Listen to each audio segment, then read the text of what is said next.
어머님, 애가 좀 뜨거운 것 같아요. 그 말 한마디에 제 하루가 달라졌습니다. 체온계를 쥔 손이 떨렸고 38도 오라는 숫자에 가슴이 먼저 내려앉았습니다. 혹시 밤에 이불을 걷어찬 건 아닐까? 걱정해서 나온 말이었는데 그 말이 나간 뒤 공기가 달라졌습니다. 며느리는 아무 대답도 하지 않았고 침묵만 방 안에 가득 찼습니다. 제가 잘 못 봤나 봐요. 떨리는 목소리였습니다. 사랑하는 마음은 똑같았을 텐데 왜 그 말은 타처럼 들렸을까요? 같은 아이를 걱정하면서도 왜 마음은 서로 다른 곳을 향하고 있었을까요? 밤늦게 우연히 본 모습이 있었습니다. 의자에 앉아 고개를 숙인 채 휴대전화로 육아 정보를 찾고 있는 뒷모습. 그 순간 제가 한 말의 무게가 비로소 보이기 시작했습니다. 그런데 왜 그날 밤 그 표정이 자꾸 떠올랐을까요? 이번 이야기는 걱정이 탓이 되고 침묵이 오해가 되었던 어느 날에 대한 이야기입니다.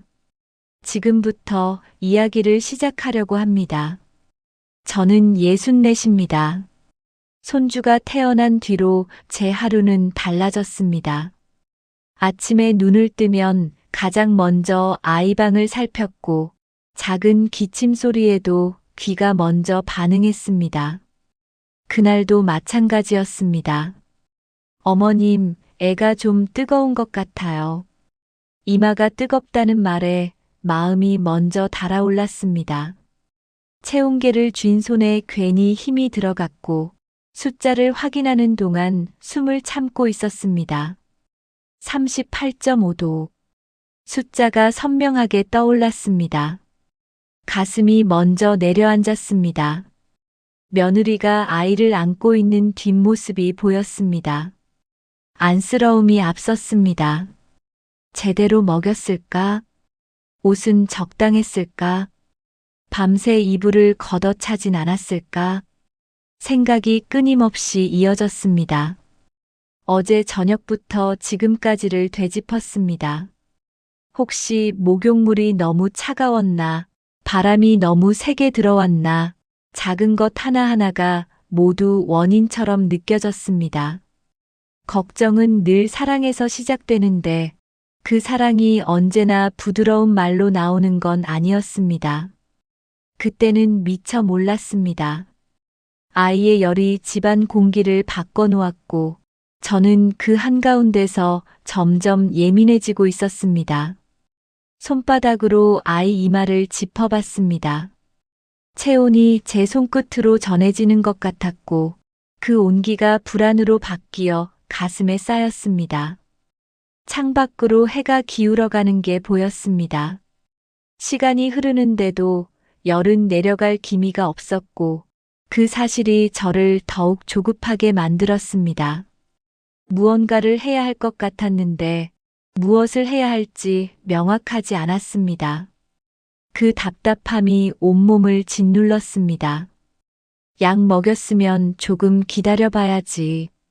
남편의 말이 위로가 되지 않았습니다. 오히려 더 초조해졌습니다. 아이의 작은 신음소리가 들렸고 그 소리가 제 마음을 더 흔들었습니다. 걱정은 점점 커져만 갔습니다. 체온계 숫자는 쉽게 내려가지 않았습니다. 그 사이 집안은 말없이 굳어갔습니다. 누구도 큰 소리를 내지 않았지만 침묵 속에는 각자의 초조함이 겹겹이 쌓여 있었습니다. 아이의 작은 움직임에도 시선이 모였고 물컵 하나를 옮기는 소리에도 괜히 신경이 곤두섰습니다. 방 안 공기는 무겁게 가라앉아 있었습니다. 시계 초침 소리마저 평소보다 크게 들렸습니다. 약을 먹이고 나서도 한참을 아이 곁을 떠나지 못했습니다. 이마에 손을 얹었다 떼었다를 반복하며 조금이라도 온도가 내려간 것 같은지 확인하고 또 확인했습니다. 저는 가만히 앉아 있기가 점점 어려워졌습니다. 아무 말도 하지 않고 있으면 불안이 더 커질 것 같았기 때문입니다. 부엌으로 갔다가 다시 돌아오고 창문을 열었다가 닫고 의미 없는 움직임을 반복했습니다. 손을 움직이고 있어야 마음이 조금이라도 진정되는 것 같았습니다. 물 좀 더 드릴까요? 며느리가 조심스럽게 물었습니다. 저는 고개만 끄덕였습니다. 말을 해야 할 것 같다는 생각이 들었는데 어떤 말이 맞는지 모르겠다는 망설임도 함께 밀려왔습니다. 입술을 몇 번이나 달싹였지만 그때마다 적당한 문장을 찾지 못하고 다시 삼켰습니다. 뭔가 물어보고 싶었고 뭔가 확인하고 싶었지만 어떻게 시작해야 할지 알 수 없었습니다. 거실 한쪽에서는 남편이 조용히 신문을 펼쳐들고 있었는데 그 역시 같은 페이지를 한참 동안 넘기지 못하고 있었습니다. 창밖에서는 저녁 어스름이 내려오고 있었고 집안은 더욱 고요해졌습니다. 그 고요함 속에서 제 심장 소리만 유독 크게 들렸고 숨을 쉴 때마다 공기가 무겁게 느껴졌습니다. 무언가 터질 것만 같은 그 순간이 점점 길어지고 있었습니다. 결국 제 입에서 말이 나왔습니다. 조심하려고 했지만 걱정은 이미 날이 서 있었습니다. 혹시 밤에 이불을 걷어찬 건 아닐까? 말을 꺼냈습니다. 옷을 너무 얇게 입힌 것 같기도 하고 말이 나가자마자 공기가 달라졌다는 걸 느낄 수 있었습니다. 며느리는 아무 대답도 하지 않았고 그 침묵이 오히려 말보다 더 크게 울렸습니다. 고개를 들지 않은 채 아이만 내려다보고 있었습니다. 어깨가 미세하게 굳어 있었고 손끝이 조금 떨리는 것 같기도 했습니다. 저는 그 변화를 보면서도 말을 멈추지 못했습니다. 요즘 날씨가 변덕스러워서 조심해야 하는데 아이를 위한 말이라고 스스로를 설득했지만 그 말은 분명 누군가를 향한 탓으로 들렸을 것입니다. 제 목소리에는 걱정보다 불만이 더 섞여 있었고 그 어조가 상대의 마음에 어떻게 박혔을지 그때는 미처 생각하지 못했습니다. 말을 하면서도 뒤통수가 뜨거워지는 걸 느꼈지만 일단 나온 말은 다시 주워 담을 수 없었습니다. 제가 잘 못 봤나 봐요. 며느리가 작게 중얼거렸습니다. 목소리가 떨리고 있었습니다. 아이를 중심으로 모여있던 마음이 보이지 않는 선을 기준으로 갈라지는 느낌이 들었습니다.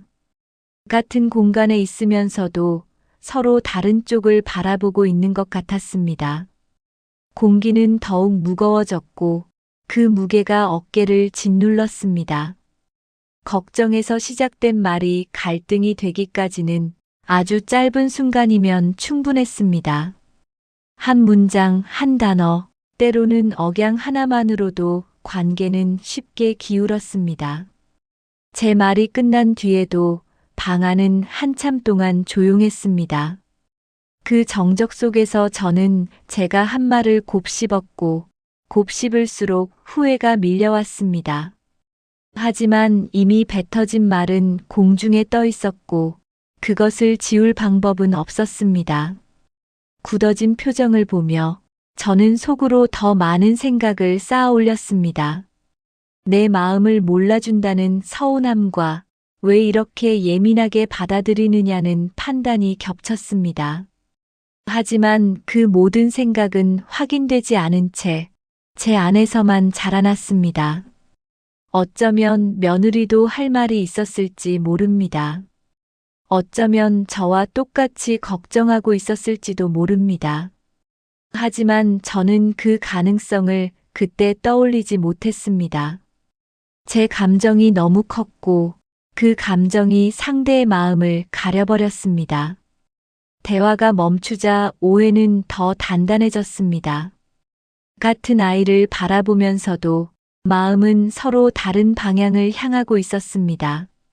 한쪽은 걱정을, 다른 한쪽은 섭섭함을 안고 있었고, 그 간격은 시간이 지날수록 벌어졌습니다. 며느리는 아이 방으로 들어가 문을 조용히 닫았습니다. 그 소리가 유독 크게 들렸습니다. 저는 거실에 혼자 남아 창밖을 바라봤습니다. 해가 완전히 넘어가고 있었습니다. 너무 한 거 아니야? 남편이 조심스럽게 말을 꺼냈습니다. 아이 걱정되는 건 당연하지만 저는 대답하지 않았습니다. 대답할 말이 없었습니다. 며느리 역시 제 말을 곱씹고 있었을지도 모른다는 가능성은 그때 떠올리지 못했습니다.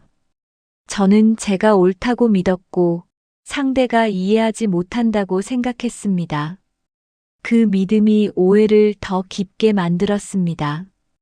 방 안 공기는 점점 차가워졌고 서로의 시선은 아이에게만 머물렀습니다. 그 틈은 생각보다 깊었고 저는 그 깊이를 제대로 보지 못하고 있었습니다.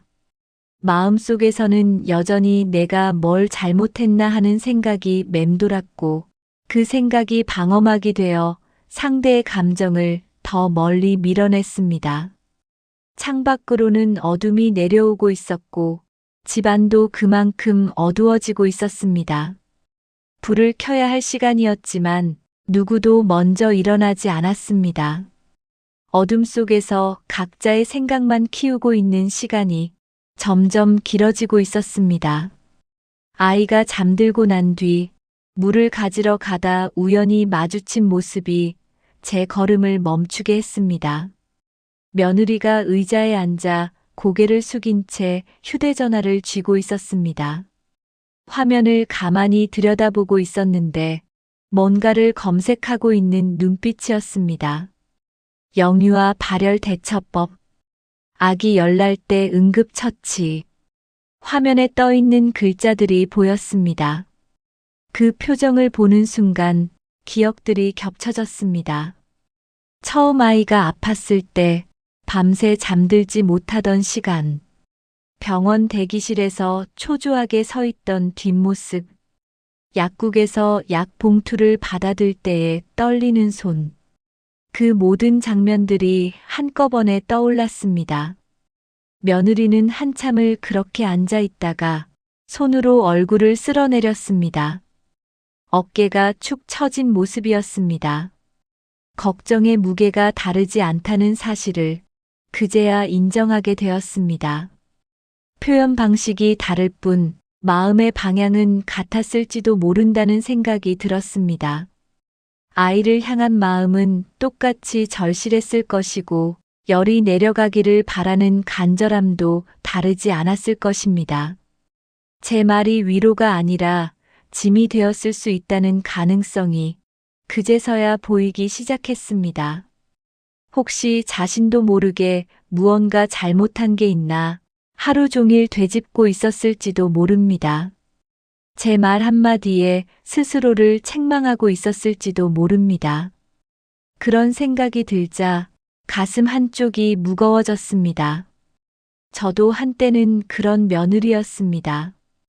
아이가 아플 때마다 스스로를 탓했고 혹시나 하는 마음에 모든 육아서를 뒤적였습니다. 시어머니의 한마디에 밤새 잠을 이루지 못한 날도 있었습니다.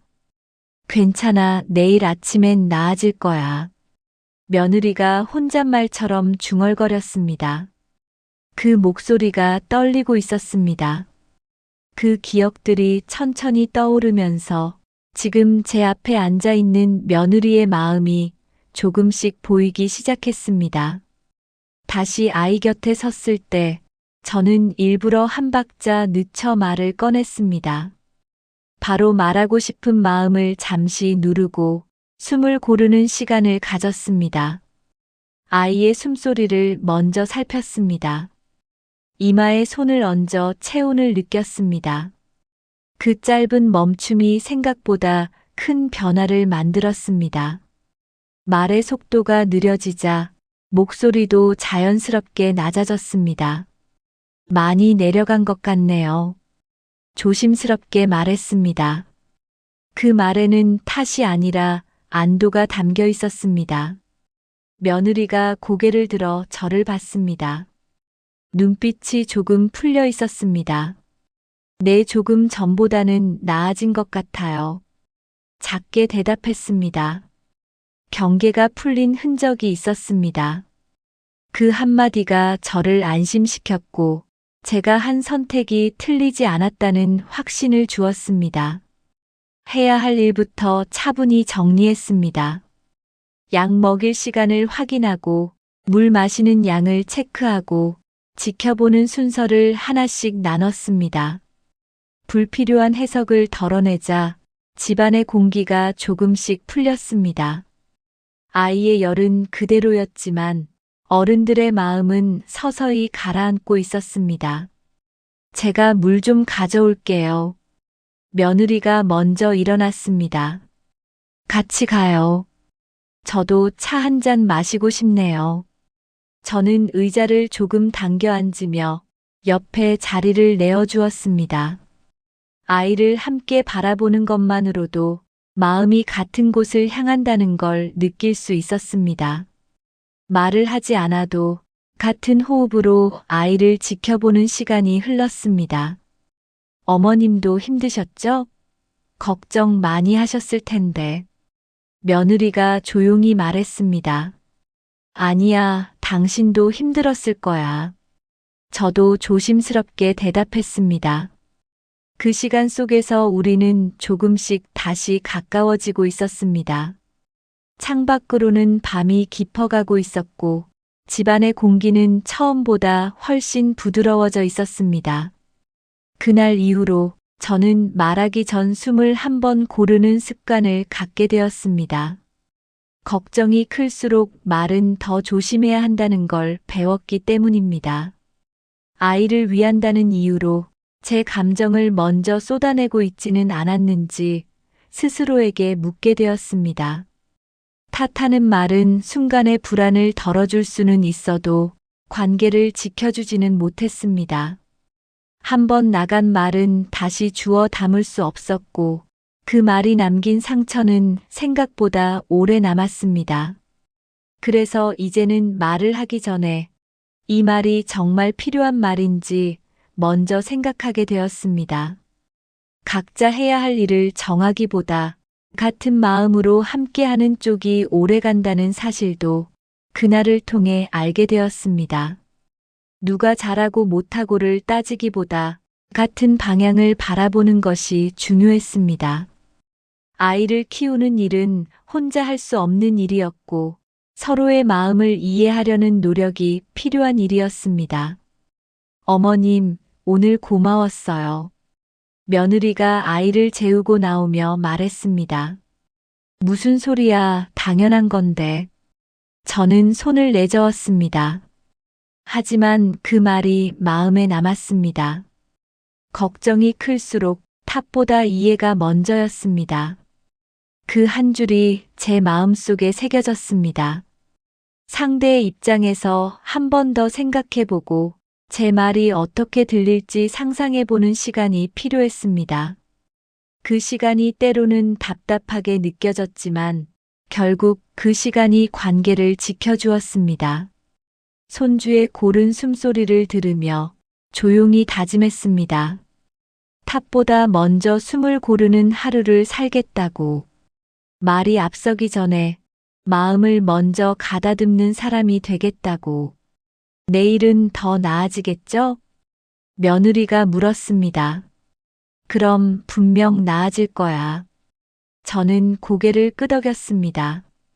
그렇게 다짐하며 저는 제 안에 조금씩 변화가 생기고 있음을 느꼈습니다. 작은 깨달음이었지만 앞으로의 하루를 바꿀 수 있는 시작이었습니다. 열은 결국 내려갔고 집안은 다시 평소의 리듬을 되찾았습니다. 하지만 제 안에는 작지만 분명한 변화가 남았습니다. 앞으로 아이의 상태를 걱정하게 되는 순간마다 그날의 장면이 떠오를 것 같았습니다. 말이 앞서려는 순간 고개 숙인 그 표정을 떠올리며 한 번 더 숨을 고르게 될 것입니다.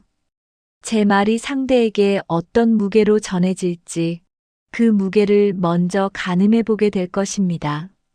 그 짧은 멈춤이 관계를 지켜줄 거라는 믿음이 생겼습니다. 같은 마음이라도 전하는 방식에 따라 상처가 될 수도 힘이 될 수도 있다는 사실을 잊지 않으려 합니다. 걱정을 표현하는 방법에도 순서가 있었고 그 순서를 지키는 것이 중요했습니다. 탓하기 전에 이해하고 판단하기 전에 공감하는 것. 그것이 제가 그날 배운 가장 큰 교훈이었습니다. 애 많이 나아졌네요. 며느리가 아침에 아이를 안고 나오며 웃었습니다. 다행이다. 어젯밤엔 정말 걱정했는데. 저도 따라 웃었습니다. 손주의 고른 숨소리를 들으며 저는 다시 한번 조용히 다짐했습니다. 탑보다 먼저 숨을 고르는 하루를 살겠다고.